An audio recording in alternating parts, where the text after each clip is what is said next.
I've been to rallies, this and that. When the boss is up there speaking, nobody leaves early. Nobody leaves early.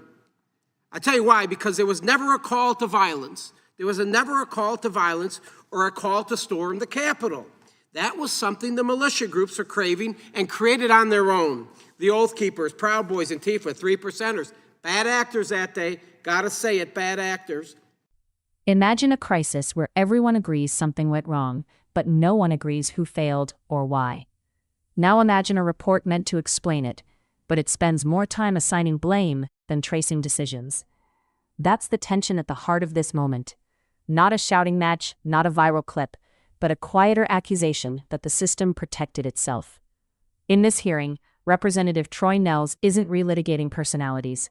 He's questioning whether the official story answered the most basic public question: how did this happen, and who was responsible for stopping it? That question matters to anyone who expects warnings to be shared, threats to be investigated, and taxpayer-funded institutions to do what they exist to do. Nehls points out that the pipe bombs placed near the Capitol were described as by far the most serious thing that occurred that day. That line lands because it cuts against the structure of the final report itself. If the most serious threat gets pushed into the appendix, the priorities are upside down. Ordinary Americans understand this instinctively. If there's an explosive device near a government building, that's not a footnote. That's the headline.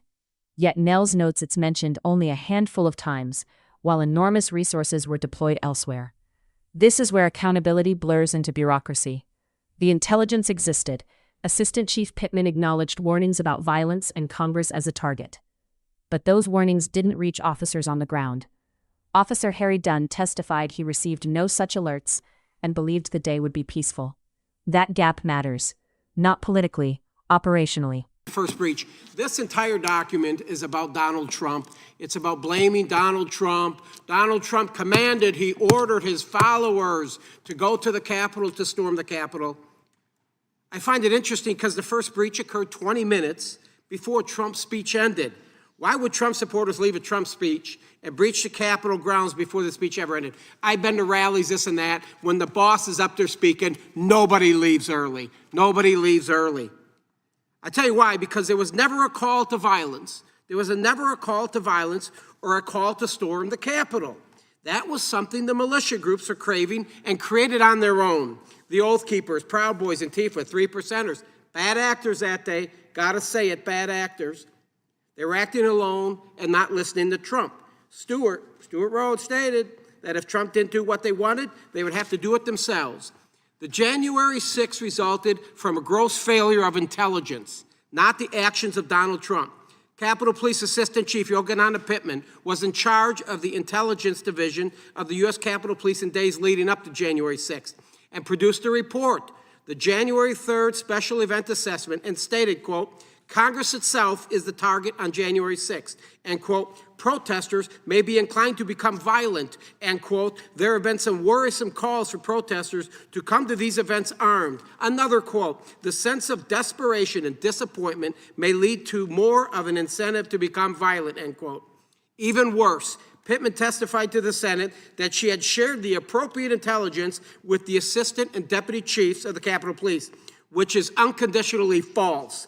It was never sent or shared.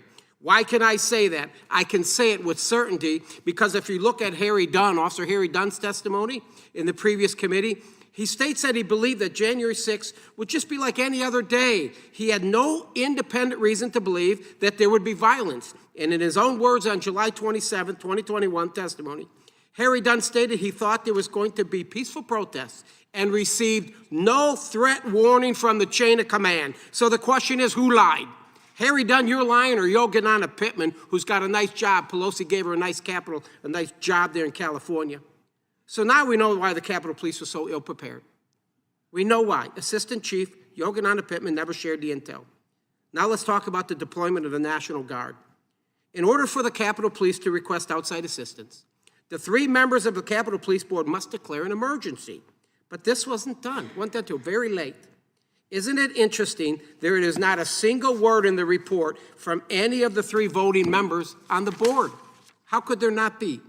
Finally, the subject of this hearing, the pipe bomb, only mentioned, guess what, 5 times in this appendix. It's in the appendix at the end of the report, even though the pipe bombs were by far the most serious thing that occurred that day, as they could have killed many people, the VP, the Vice President-elect of the United States.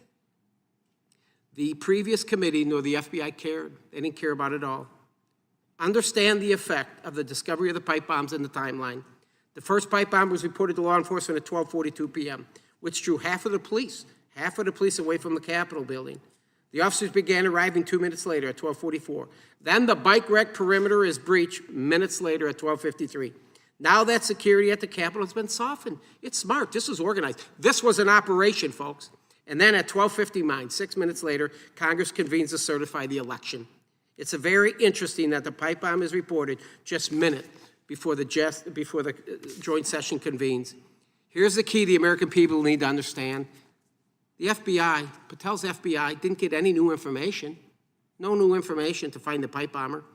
They had all the evidence to identify him and had been in possession of Christopher Wray's FBI for the entire Biden administration. It's extremely bizarre, folks.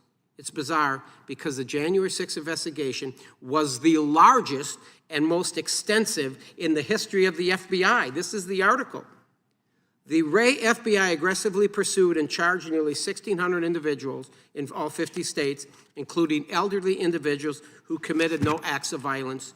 They identified and tracked these people down, breakneck speed, using every tool at their disposal. Left no stone unturned when we had an FBI whistleblower disclose to us that they were even pulling agents off of porn cases, child porn cases, so they could catch trespassing grandmas. But for the pipe bomber, there was comparatively no effort to find this person. I ask unanimous consent to enter into the record of today's hearing the CNN article titled "Biggest Investigation in FBI History Still Has Merrick Garland in the Hot Seat." Without objection. And I'd also like to enter into the record, this is good, to help my colleague from Texas on the other side that talked about impeachments. November 6, 2024, Trump is elected, the Los Angeles Times, Trump is elected the 47th president, soundly defeating Harris to retake the White House. This is a beautiful one Without here. objection. Everybody read it. Long after the names fade, the systems remain. If investigations prioritize narratives over mechanics, the same incentives produce the same blind spots. January 6th isn't just a test of accountability for individuals. It's a test of whether institutions can critique themselves honestly before the next failure demands another report.